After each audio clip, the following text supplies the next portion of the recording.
Brilliant. Wonderful. Grants. Thank you. Wayne, are you the presentation? Oh, yeah. While Wayne is winding the presentation, so we are here to do a grants policy workshop. So just a reminder, the policy itself sits with council. So what we're doing is going around the community boards over this next 2 weeks, understanding from yourselves what's working well, what's not working well, having a discussion about other ideas that have popped up over the training around how grants can be managed or what could be put into a new policy. We'll take each recommendation and conversation from the community board to council when we do the council paper. So, grants policy review. First question, what works for VCB? We want to understand what is it about grants that currently work well for you and your communities. That's a level of engagement when you look at this morning. Level of engagement was pretty important for community to come to us. By the time they leave, it might not be so great. It's not working next. It's an interesting conundrum, isn't it? Because I think actually it's really positive to see the promotions grants oversubscribed. It's not necessarily so positive to see the community grants oversubscribed, because we know there's need in there that's not being met. That's more challenging, but I think it's great that promotions grants being oversubscribed because that shows a vibrant, growing community. I guess the process for us in terms of giving away the money is a process is made really easy by the way that you're going to give an application. For us to read, comprehend what's being asked for, that new system is a lot better than it used to be. Ellie or Rebecca, do you two both do that? What do you think? Is that a better? I think so. Yeah, definitely. And we've tried to improve it each time that didn't quite work. Like this time, remembering to put that table, because it's important for you guys just to see all the grants at the front. That's really Yeah. That's just each time I think, oh, they can quite well. And I think being on target can really trust has helped too, because I've learned stuff from them that been able to but just getting the good ideas. Yeah, Absolutely. see which Roger? I think it's something that's accessible to small groups that are just trying to get started, and it's a user friendly for small grants. So it's an opportunity for those people who just want to get The $2,000. or actually it will be ongoing, but it's a Like that lower barrier to being. And our grants, particularly in community, are a lot more flexible than they might get from other entities in terms of what it can be put in. So I think it's nice that it's not tied to a project for the applicants, because that can be really difficult to try and find funds to pay for the different things, like the hall hire for the pipe band, lots of things wouldn't cover, lots of grant places would cover a new drum, but not the hall hire. Yeah. I think Ruby, you mentioned that it's filling the gap. That's with the funding, and I think that's great, and it's something I hope continues. Yeah, and it's nice because we work closely with the other funders, so it's nice at a funding clinic you can say, look, apply to this group for this and this group for this and this group for this.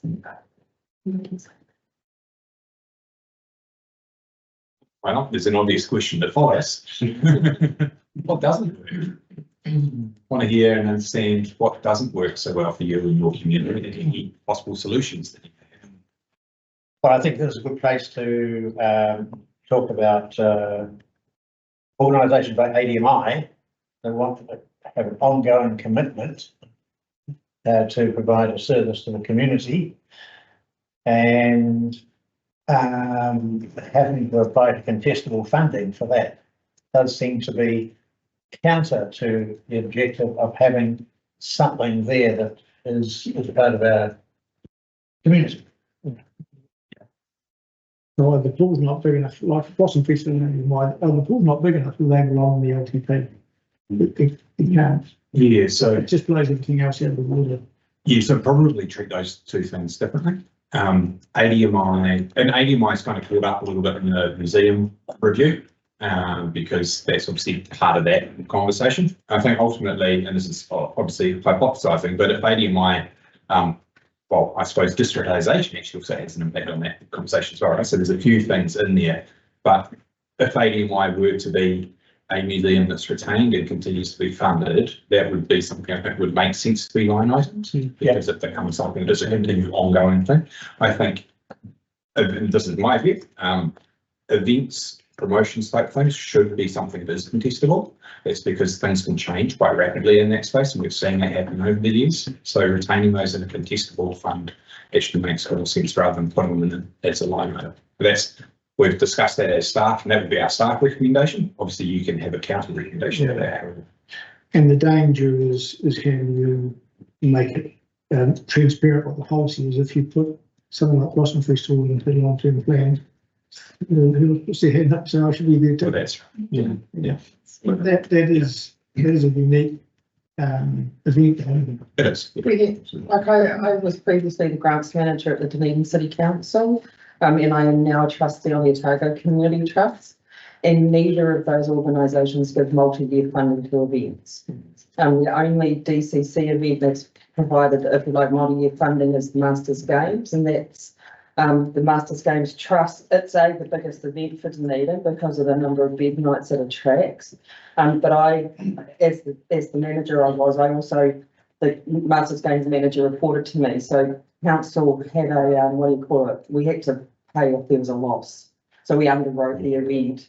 But that's the only, both with the Otago Community Trust and the Dunedin City Council don't tend to fund events for multi-years just because of the dynamic nature of them, and what we fund events to do, whether it be for vibrancy or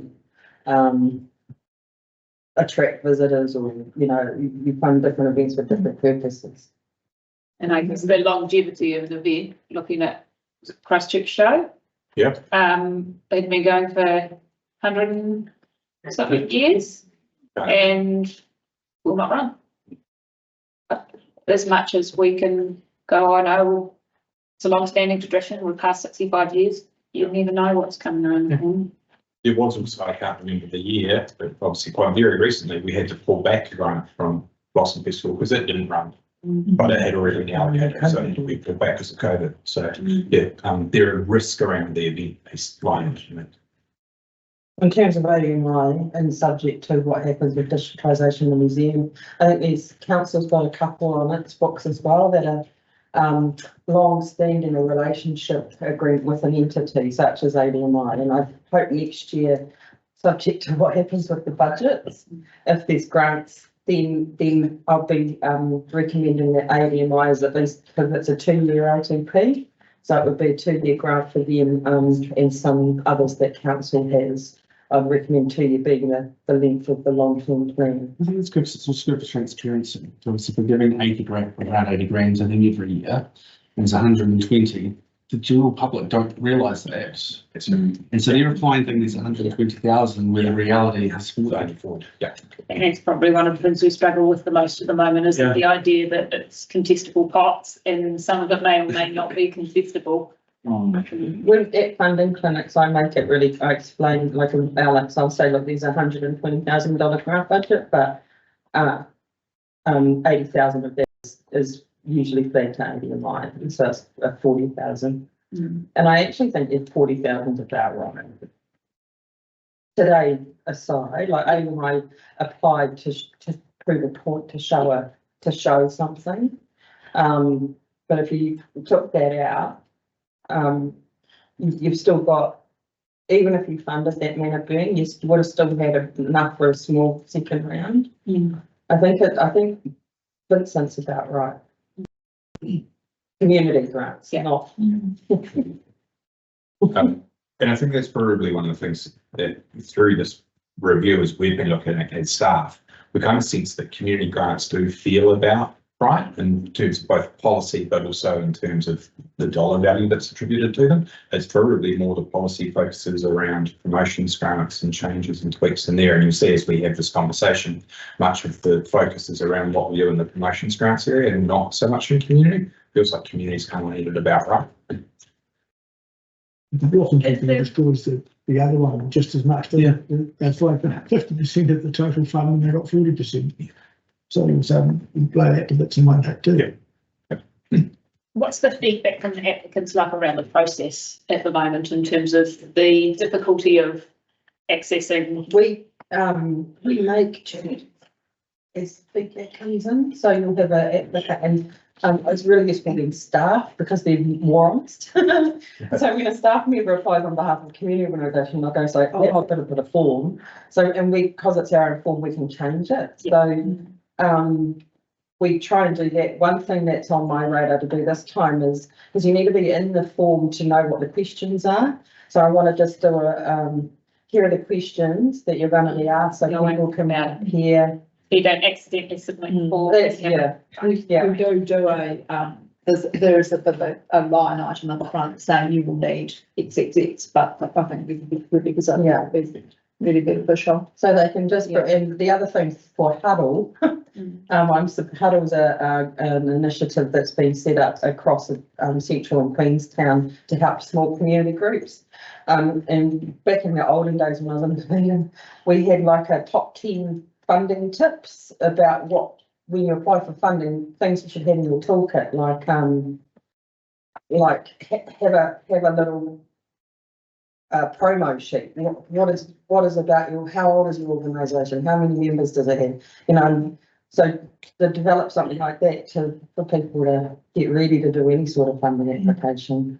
I think our form is pretty simplistic when compared to other funding application forms, which are very expensive systems. Yeah. One thing, we introduced a tiered process. So if you're applying for up to, I think it's up to 2,000, then it's this. If it's 2 to 10, then it's this. And if it's over 10, then it's this. So it's different requirements as you get higher amounts of money, which I think is fair because it's public money at the end of the day. Can I ask a question? I'm just checking that I.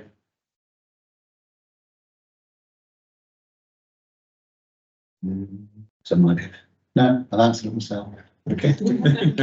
We also get feedback on the website. So if anyone sees something that could be better on the website, we fix that in Australia. Here's just a wee reminder. Essentially, these are the key points, not obviously exhaustive. It's quite a long list, but the grant pots, we'll refer to them as pots for now, for the community board. So community grants, it's a general award rate. You have 2 rounds per annum. There is provision for multi-year grants in year 1 of an LTP, or that's the recommendation. Council does also have a pot for community grants. And we obviously ensure that when those applications come through, what their alignment is against community outcomes. Typically, applicants are generally strongly community focused and deliver on some or all of the well-beings. Promotions grants, targeted award rate, 2 rounds per annum, 1 year at a time only, no pot at council level. So there is no promotional or event grant at council level. Alignment to community outcomes, but also is checked against the Destination Management Plan and the newly developed event framework to ensure alignment there. And this one is interesting, but often what we see is that applicants are often focused on visitor or visitors and attracting visitors. We'll touch on that later, and the economic benefits of their event or promotion that they are running. So that's just a bit of a summary, key points. Next slide, Wayne, please. So, Previous slide. yes. Pros and cons of having 2 rounds a year. Mm. Is that covered in the slide? The community, except for council is at its limit. But for you guys, you tend to have money for a second round. And it's like, because we do funding clinics twice a year, March and August, and it's a little weird for us all, because everyone else has got an open, they sort of consider monthly, except for lotteries, which has got more. And so it's, if you've got a project that you want to apply for, you tend to have to wait for ages to apply for us, and so if you cut it down to one, there would be that consequence. Do you think with the, I guess, insight into the grants that you use, for me, it feels like we're not going to go back anytime soon to not expending or not being oversubscribed for grants in the foreseeable future. Yep. Is that still, is the 2 rounds still going to be the appropriate thing for that? My sense is yes, but Ellie and Rebecca are closer to it. I think, what? Yes. Yes, 2 rounds. 2 rounds, yeah. Okay. I think, and if next year we spend it all in the first, then we do like count. I think for council, we should, unless the amount changes for council, then it should probably say, you know, for district-wide community grants, there's 1 round. Yeah. For community boards, there will generally be 2 unless funds are expended in the first round. And then if next year the first round spends all, then you start to get trend data. That's the compromise we've got in the first round. We'll pick stuff for touch, thinking we might need it for the second round, but we might not. Yeah. Is there an ability for those people to come back? The need, Some of it might be retrospective, that's I all. don't, So yeah, we don't do retrospective grants. That's a policy. So rather than decline it, do we say we hold it? Can we, But theoretically, if they'd applied, say, the toy library had applied for $2,000 for costs for a year, they could come back next time and say, we want $1,000 for the remainder of the year. there is currently nothing that prevents them from doing so, but I don't think you should. And you'll see there's a proposition coming up. And the proposition comes up because people who are good at asking for money tend to get all the money, and so.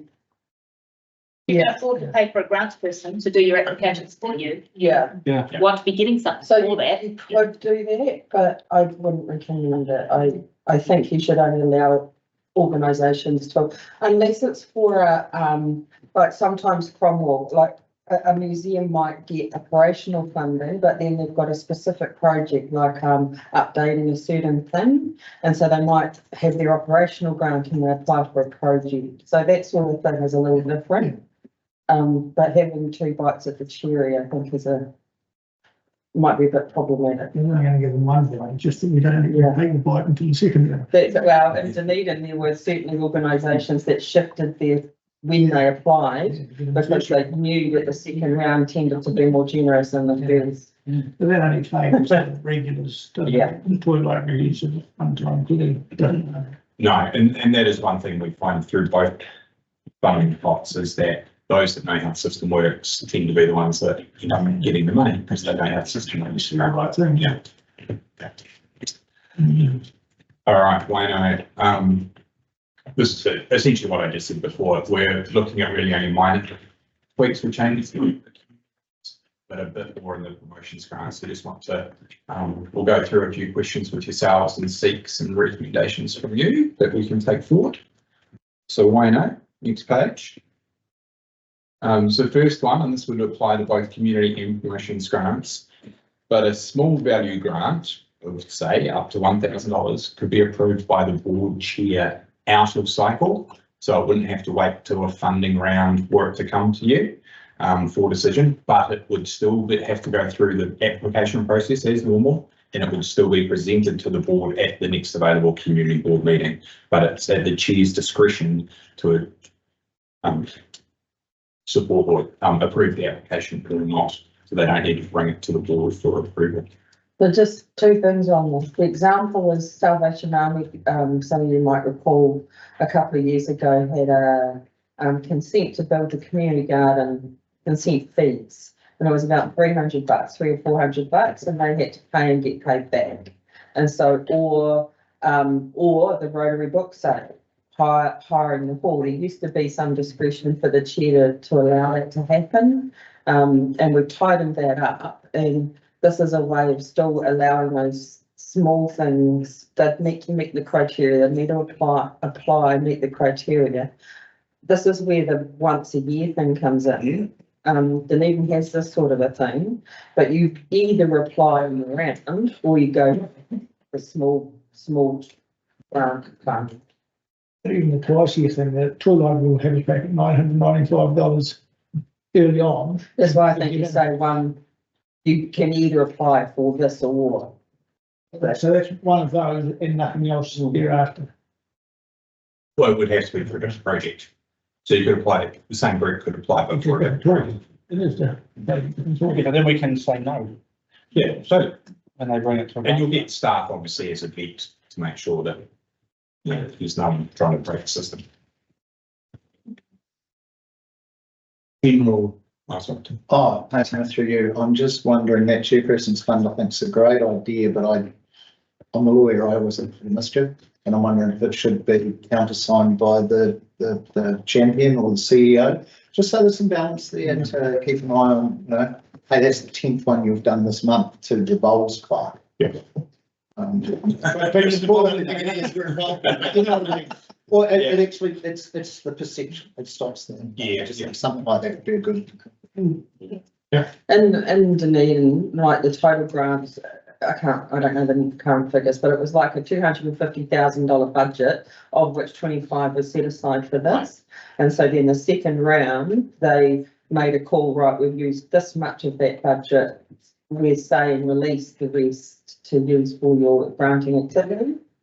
So it's the second round, you've got to decide whether you're going to save $1,000 or $2 for the probability that one might come in or not. Yeah. And we actually, you know, have to do a little bit of math on this because some pots aren't big in other community boards. Yeah. So actually in 2 grants, the Tevere Valley Promotions grant can be gone by 2 signatures from the chair. So, yeah, we've got to understand what that looks like. Good example, we had one that was the breast cancer pink ribbon breakfast and they wanted the whole hire, so this Third Street Hall, which we made them pay for because that's the transparent bits in there. And there was no ability for them to come and ask for it back from us because it didn't line up. Yeah. That's a good idea. So it's that sort of thing we're trying to. So general support around the table for that? Yeah. Cool. Renaming. You're right? Yeah, Okay. Renaming of the promotions grant to promotions and events grant. Now, the reason is earlier I mentioned that the promotions grants currently have quite a economic and visitor focus. And we sense part of that is because it's got the title promotions in it. And so people are thinking, well, if I'm not promoting my region, my town, my whatever, and getting visitors to come to it, actually it's probably not going to even make it past the first hurdle. So if it becomes event or promotion and event, we feel it leans a little more towards the community and something that could be in a community that doesn't have to have a visitor or economic outcome. Do we get any money under that promotions grants do something that is not in it? Yes. Yeah. Signage, brochures. The application today from the BMX Club, if that had been approved, would have not been. That's for the. Oh, so maybe it's an event, yeah, yeah. But like a point of start for that IDA report, Okay. a change to a letter of support. Okay. Never even before. Let's see, but So again, general feeling for that? Yeah. Yeah. Tightening up on self-sustaining requirements and promotions grants. So currently, we've had this conversation, obviously we did last time when Blossy came to this table. Organisers are encouraged to become self-sustaining after 3 years. Staff would recommend that this becomes firmer, which will free up funding for other opportunities to come in the future, but do you lengthen the runway? So rather than saying 3 years, does it actually become 5 years? And there's more of a runway for the event, the organisers to plan for a self-sustaining future. You keep target, it's only target, it's not get sent home, but you know, if you don't make it.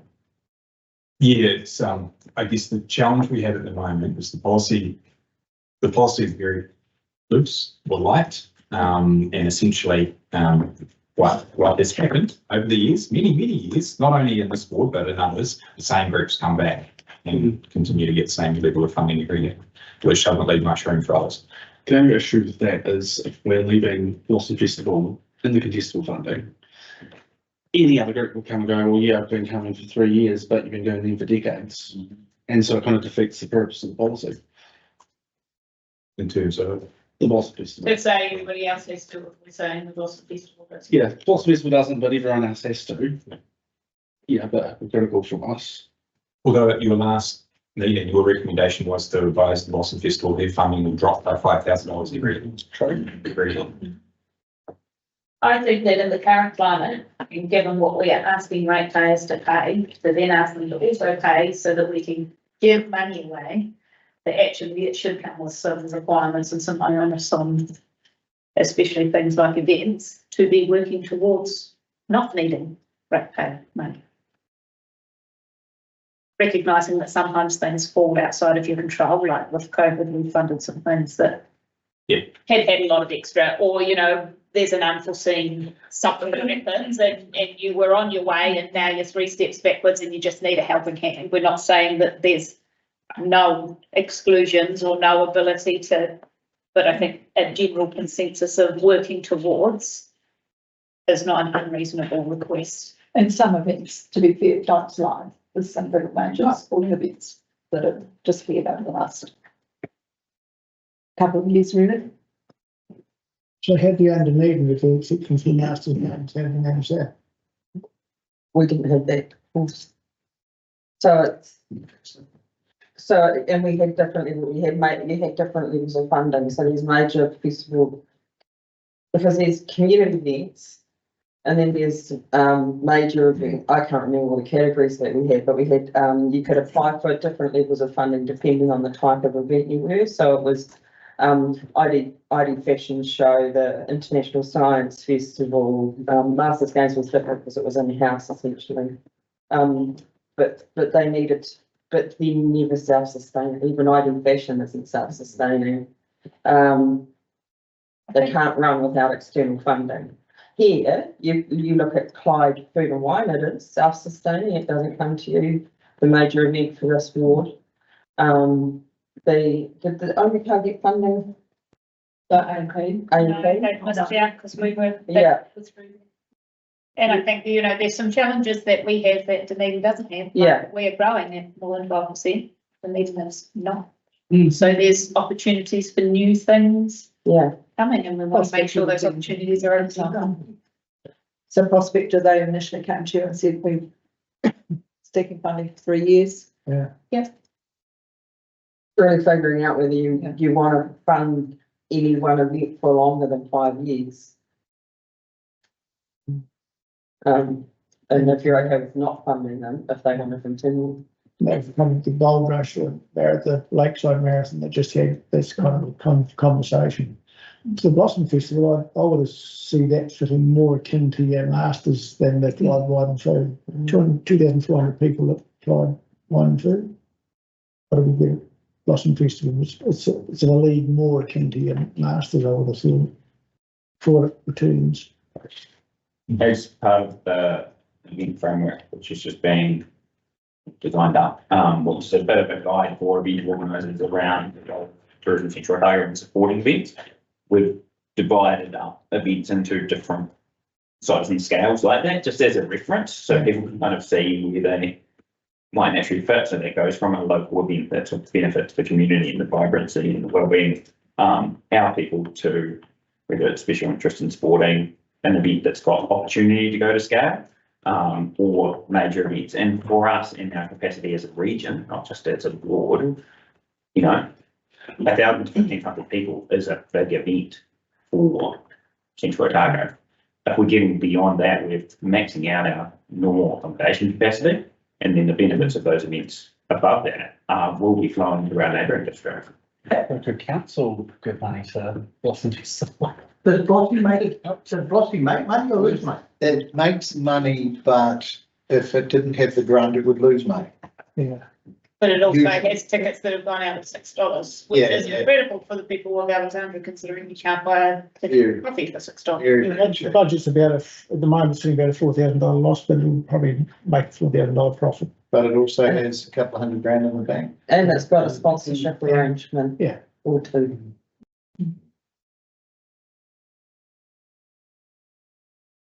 So going back to the question. What's this feeling around the room around tightening up that self-sustaining piece? It's tricky if I may though, because you look at the toy library, they're going to struggle to get other funding. Now, there are some things that are just, the community good is massive, but because they're appealing to perhaps the sector, I'm not sure about the toy library, but perhaps the toy library is used more by people who can't afford to go to the warehouse every month to buy their kids' toys. It's not that sexy. But that's not No. promotions. This It's not promotions, though. rather than community. Okay. So it would be Yeah, like yeah, a local sorry. event, Good like point. the, Yeah, no, then I agree with it. it's the small community events that might, If you haven't got enough interest after 5 years to be getting close to self-sustaining, it's probably an indication that nobody's really that interested in what you're doing. the one I struggled with at OCT was the Midwinter Carnival. So Midwinter Carnival always used to be a free event in Dunedin City, the light lanterns, handmade lanterns around and now it's a ticketed event in the grounds of First Church. And I struggled with that because it became an event that was accessible to everybody, to one. And but isn't a lot, but it is for some families, and so it became an event. But the event was doing this. The event was becoming self-sustaining, and so then you needed to think of different ways that you could support those who couldn't afford the $5 to go. Wow, and the gap is filled with the lights on, obviously not for down there, but I look at what Evan put on for free. Wasn't free if you wanted to get a hot chocolate. But the lights free, that's filling a gap and then capitalising on a captive audience, but if there is demand, there is possibility. Yeah. There's other funding things that have opened up recently for the likes of the MB funding that banks are giving money. So General support for getting in that direction. Yeah. Yep. Were there any comments on Dylan's suggestion of the length of the runway, whether the film are longer or shorter? So it's currently 3 years right now, is the encouraged to be self-sustaining within 3 years, but I think we could acknowledge that could be quite challenging for some. So is there an interest in extending that to 5 years as the example up on the board? Do we say 5 or do we just say 3 to 5? Yeah. If you want to be an overachiever and awesome, aim for 3. Yeah, 3. Awesome. Right, next slide, Wayne. Okay, so these up here are not necessarily staff recommendations, but these are other questions that have been raised over the last few years of grants rounds. And so we'll talk you through them and get your thoughts. So capping round 1 for promotions grants. So should there be a cap on how much a single entity or group can secure in the first funding round? And I suppose follows that quite closely as well, and obviously for this board to consider closely, should there be a cap on how much the board can allocate in the first funding round? And now this applies to promotions grants only. Question for the event organiser in the room. Ants. How far out in advance are events looking now to firm up things like funding dates, how it's all going to operate? It depends on the event and the relation, really. I was just saying to Ellie this morning, in terms of rounds, where we've got some organisers who've applied to yourself or other community boards for events that are in March and April.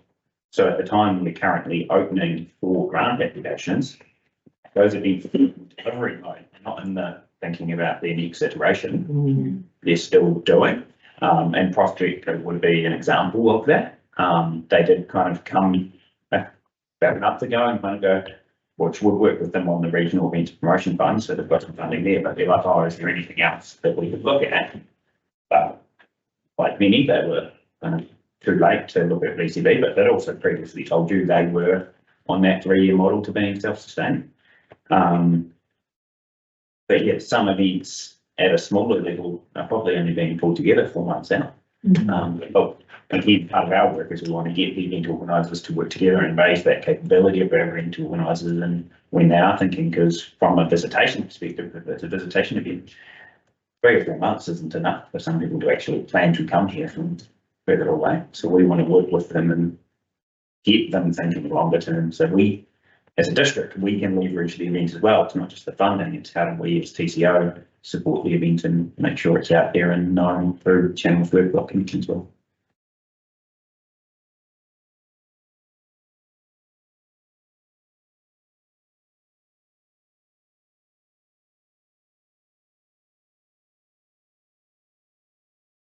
What's the, if you were looking to put a cap on it, is that something that staff would say, actually, that'd be quite good if we said we're only going to expend 60% of our promotions grant in the first round, or a maximum of 60% or something like that? Yeah, something. Yeah, so it might, 60 might be too low, you might go to 70. Yeah. Probably more likely. Yeah, and in terms of how much the board could allocate in a round, in the first round, in terms of how much you could allocate to a single entity in the first funding round, you might cap that at 50%, for example. Given what has just happened to our this morning, and some really good applications came in that we probably would have supported if we'd had some money. Are we interested in capping, and 70%, I guess, is unreasonable? Time. Okay, the total grant, yeah. So if you went, say, 60% and 60%, does that mean you're only 36% of the total pool in the first round?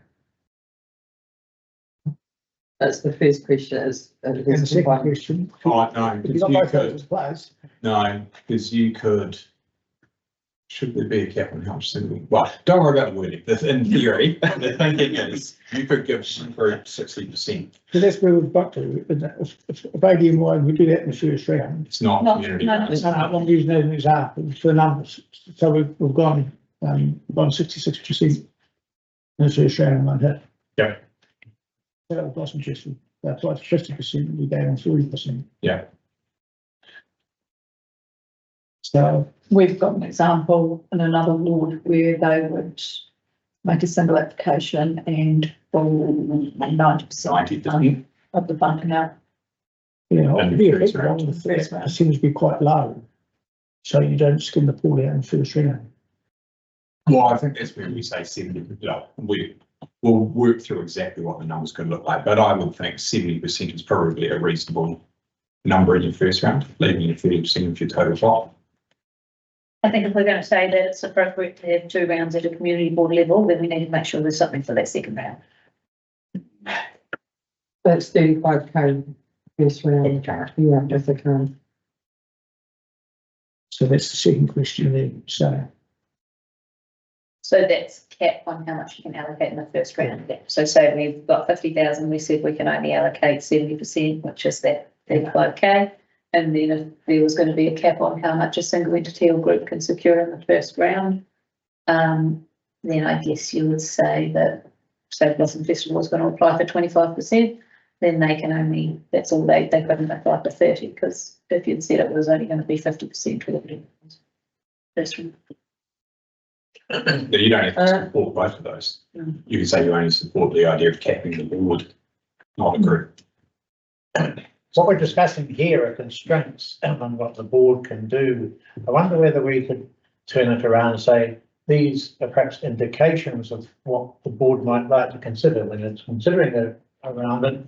Ultimately, the board deals with each year or half year as it comes and makes appropriate decisions around these as guidelines without them being hard rules. I'm feeling a bit uneasy about applying hard rules as distinct from guidelines. And I'd like to think of them as guidelines instead. I do think it makes it difficult though, if you're a community organisation, to not have that certainty of how much money is going to be in the pot. If, for example, we said the board can only allocate up to 70% of the first round, and you've got an event coming up in the second round, you can think, well, actually, I know there's going to be some money for me to apply for, as opposed to I've got to run my application and get it in now, worrying that there might not be a second round if the money's all spent. But I do agree, I'm not sure if it's you, Ali or Rebecca, that I don't know that we should be putting a cap on how much applicants can apply for, recognising that, you know, ADMI just, their point in with 150, knowing full well they were never going to get 150, but I don't think there was necessarily harm highlighting what it costs to do the business. I think, I mean, could you think of who has applied for promotions grants here? And Flossie would be the biggest. Yeah, Floss is the biggest. You've got some regulars, you've got Wollong that's been Around 10. around 10. Prospector's been there. Yeah, spoken woman. Some of them have been up around 20. But it's definitely like the landscape of the time that I've been doing grants has changed significantly. And people have less discretionary income to enter events, sporting events.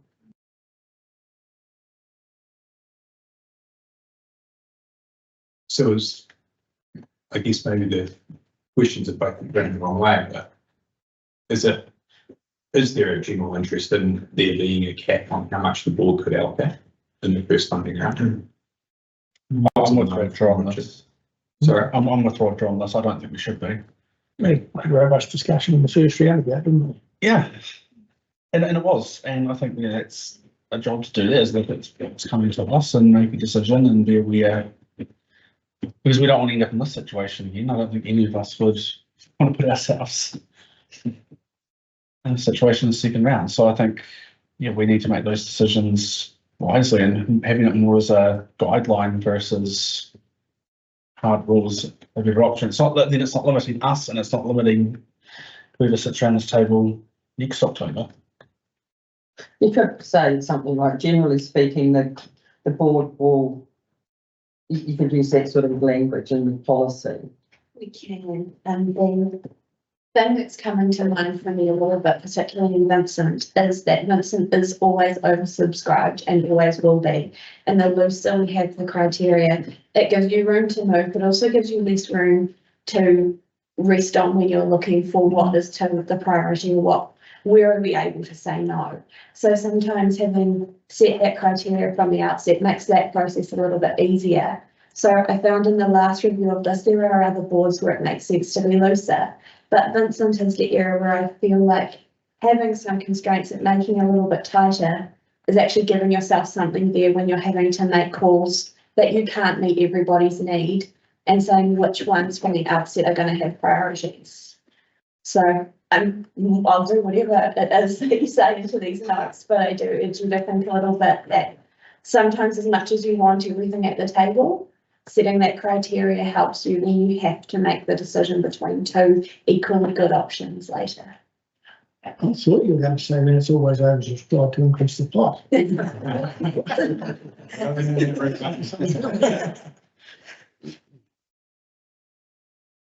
Tony and Di, how do you feel? Sorry? How do you feel about having a cap? Yeah, I'm don't really, yeah, on it. I think, yeah, we just need to make wise decisions with what we spend. I don't really like the idea of having a camp now.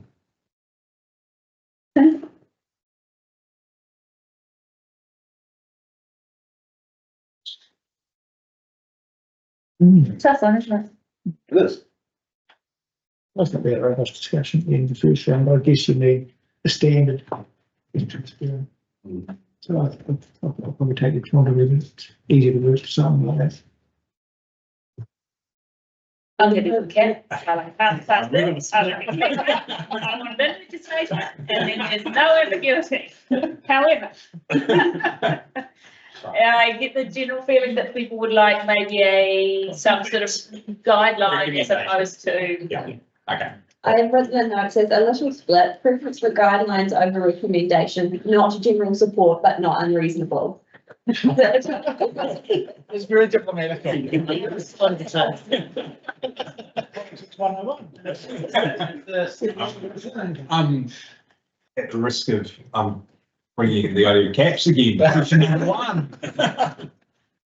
I'm taking that you're not interested in capping an entity. No. Okay, cool. Multi-year grants, promotions. So this got touched on earlier.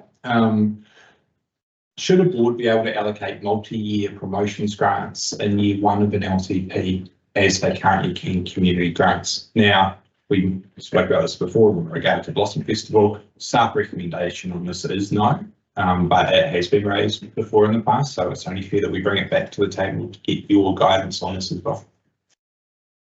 I think setting aside for Blossom Festival, which is a bit of an anomaly for this board, and looking at the likes of Otago Cricket, I can see why they want it and why it would benefit them and why it would make sense in having that certainty, but I just don't know that this board, I don't personally think that multi-year for promotion staff is what we want to be heading into. Different for community grants. Yes, absolutely. Absolutely, but promotions, I think we want the ability to, if somebody actually runs a really crap event in year one, to say, no, you're not going to have money in year 2 and 3, which is always a risk. Not everybody is an awesome event manager. Fully agree. And it's, if I know, CLT, I can't remember the number, but they had to have a history, like a 5-year success history or something like that before they could be even considered for multi-year, for that very reason. I don't know how many years it was, but it wasn't an insignificant. Okay. And Roger, you were nodding as well? I am in agreement that we shouldn't Consider multi-year. allocate multi-year in the year. Okay. And Tony, Don? Yeah, I think if we're No, agreed. it's in the wrong place, if we're looking to commit to longer than 1 year. Thank you. Timing, promotions grants. So this gets all a little confusing sometimes. So promotions grants, your round one, essentially of promotions grants is 3 months before you actually hit the financial year that the promotion grant is applicable for. Now, it's been raised again that sometimes actually should we not be waiting until the budget is approved and ticked off and then doing the grant round application. The challenge you have with that is, of course, we most likely wouldn't get a decision from you in terms of board schedule until this meeting. So September meeting, which means anyone who may have been up in the first quarter would essentially not be able to get a grant. So again, this is not a staff recommendation. It's been raised. It's something that we bring to you just around the timing of those. Wouldn't think the way it currently times right now where it's as best it can. This has been tweaked and played around with a lot, but interested to know if anyone has any different view. A little bit semantic, because last time I think we changed the dates, you put a 26,000 or something in to get over the gap.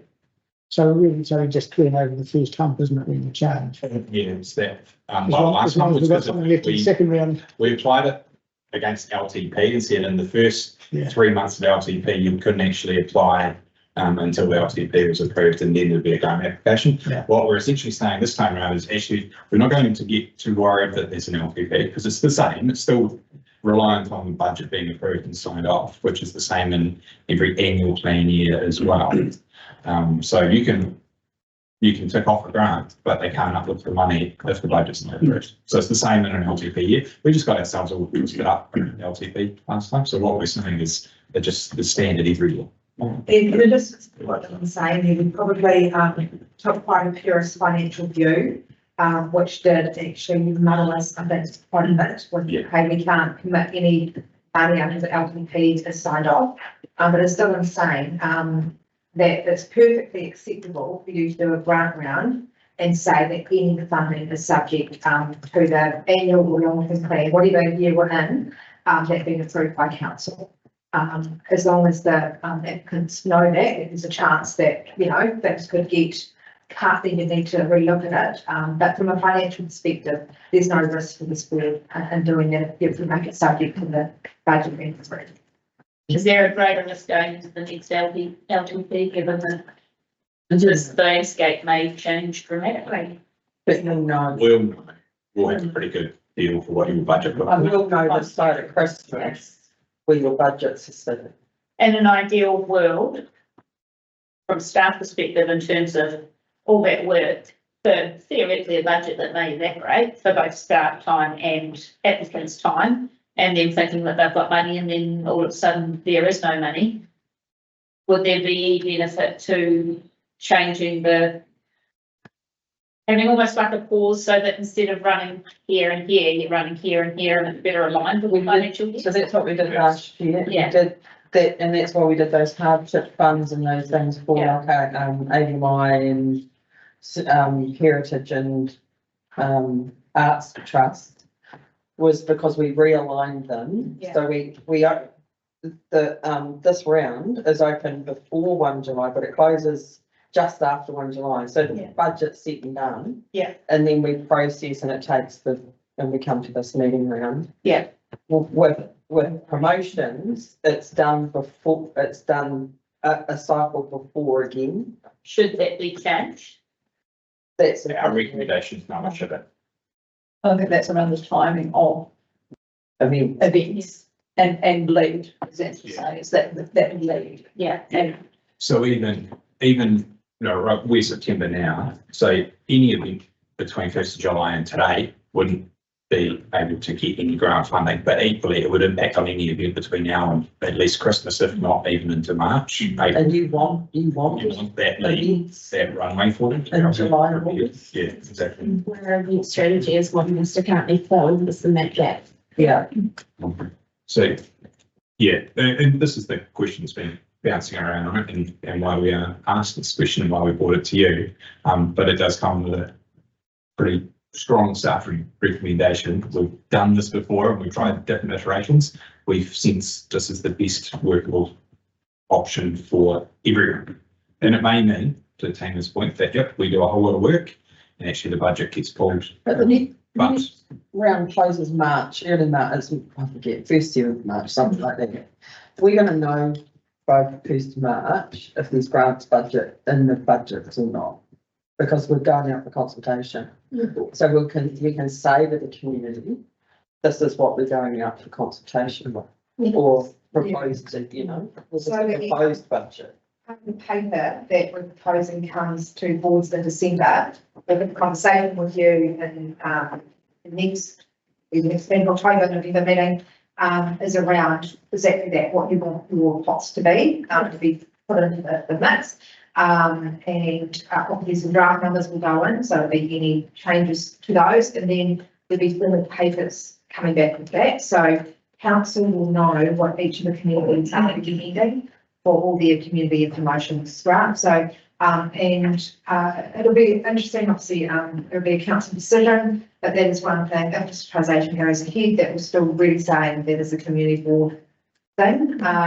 So of course, council might say, hey, we need to reduce these, but that would be a conversation down the track, another day. So it was no risk to us to approve it prior to the budget being signed off because we put the condition in, but that becomes a risk for the applicant. Yeah.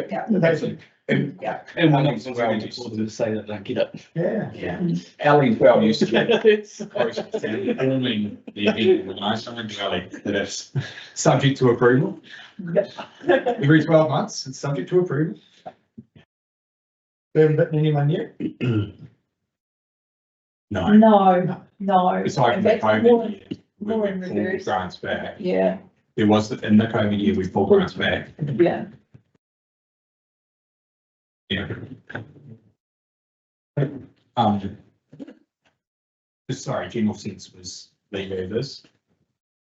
Yeah. Right, other ideas. Who can access a grant? So community and promotions grants. So it's been raised. Should we be only looking at essentially providing grants to registered entities?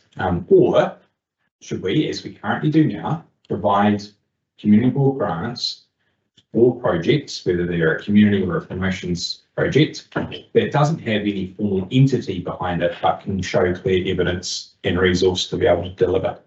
For instance, the Melbourne Reserve Group.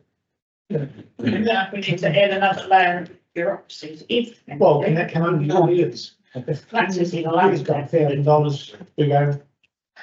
I think that might be a good idea, like I really struggle with it, regardless of whether you approve that application or not. Given, last time I applied that, and we'll use them as an example, was for $1,500, so I worked with them as individuals on a receipt basis, they bought the stuff and I paid them back.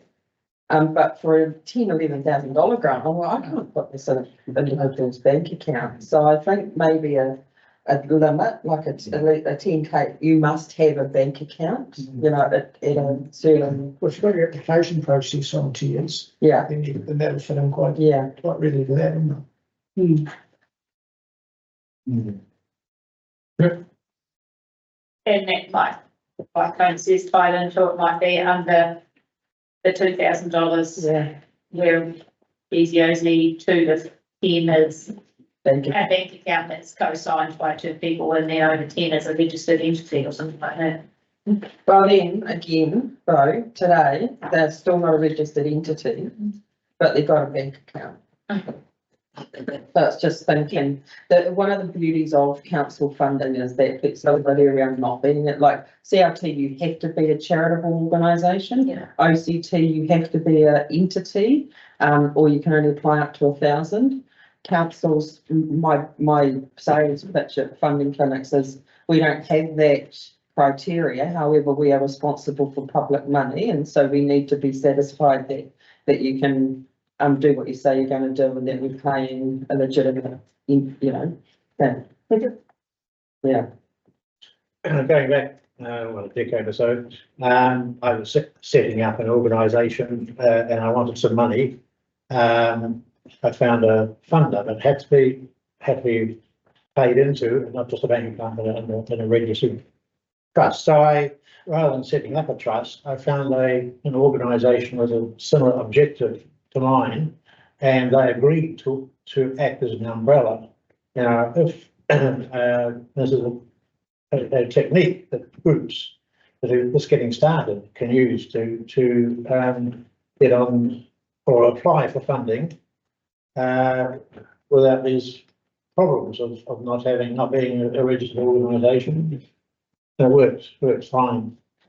So the example, we allow that. Huddle is the example where council provides a $5,000 grant for the last 2 years to an initiative called Huddle, which is Volunteer South is the umbrella organisation. Okay. What the problem it creates for other funders is they'll only fund once. Yes. So Volunteer South can either be the backbone for Huddle or apply for Volunteer South.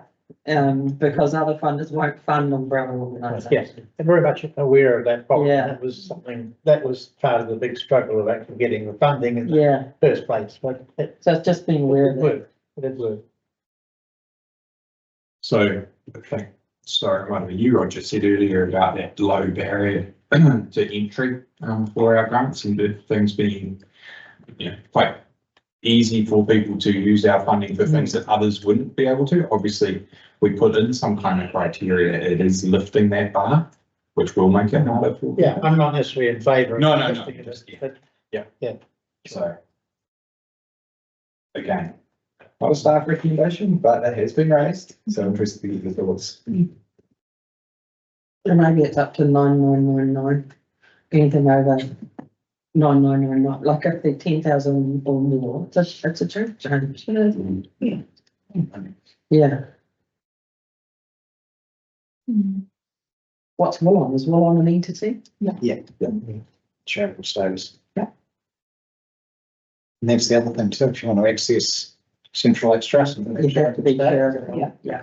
I filled in an application form a few weeks ago. I mean, we don't want to put barriers in the place. Yeah, that's not easy for spouses. What's the feeling around the table? if it's a small amount of, roughly speaking, small amount of money, keep it simple. So we do put a layer in there, so is it $10,000? Anything over and above, it has to be some kind of. So bank accounts at Well, we can probably go into specifics a bit later, because it'll be council's decision. in the end, Yeah. But, I think we can. so you're comfortable with it, kind of the $10,000? I don't know, 10,000 sounds a lot. It's still a lot of money. Too high. Yeah, too high. Okay. I'll take a couple of thousand. Yeah, probably. Summarised you as you suggest we relate it to the tiers. There's a preference that it's easy at the lowest level of the process and lower money, high level of scrutiny as we go up by $10,000. You'd want it to be probably an entity and somewhere between 2 and 10 co-signed by 2 people, some other in between kind of initiative. So that $2,000 or less loan, easy, no need. When we get to 10, harder, something in the middle. Thank you, Karen. That was, What's the coastline thing? 2 people can have a sign on. I think you can't let us. Yeah. I just wrote down what you did that. I have to go look into it. All right. Infrastructure for promotions grants. So even now and then we get requests, and actually we currently have one in at the moment for a different community board, for buying some gear, basically, that the entity then would retain. Now, there could be an argument that actually if money from a community board is being spent on stuff like that, it could be retained by the community board, or it could be used by other groups. So the question, it does, of course, and this is the caution piece, it brings with it a certain number of logistical challenges if community boards start to own things that are then leased, hired out, or given into for groups to use. The tourism team currently administer some different pieces of infrastructure, such as marshes and finish line gantries and things. And I know from the team, it requires quite a bit of work, doesn't it, Ellie? So there's caution that it does bring logistical challenges to it, but. And potential costs too. Yes. Yeah, absolutely. Say if we were having to pay for storage of a sound system or something, we don't need like storage, we actually paying for storage of site and selling stuff like our archive, so you have that consideration. And you can just see fencing sitting in the shed out the back, and whose was that? I can't remember. What is it? That's Actually, just you can't apply for a community grant or a promotions grant to pay the capital costs. Yeah, you can hire all, you can hire all of that. Yeah, like So, so, sorry, promotions grants, yeah. Yeah. No capital cost. I'll show you what if you. Right, so just like in the past, you funded a signage at that Baglands. So it would be signage, you would know signage is capitalised. So, And you've got to remember community grants, you don't want to. yeah, absolutely not the grants, but I think even for promotions, just be wary of what you. Promotions grant could be permanent signage, but not temporary. So if you want to, like if somebody wants to fix that almost completely buggered welcome to Alexandra sign up by the Pines, that would be welcome. But if you want to put up a 1 week promotion sign to advertise it. Yeah, that does need fixed, by the way, or pulled down. Yeah, somebody wanted it out to me by Molyneux Park, the old wooden one. It's almost so buggered that you don't even notice it. You drive past it. I see it right past it every day. You'll see it. Never noticed that. Beautiful one, Peter Green mailed me up about it.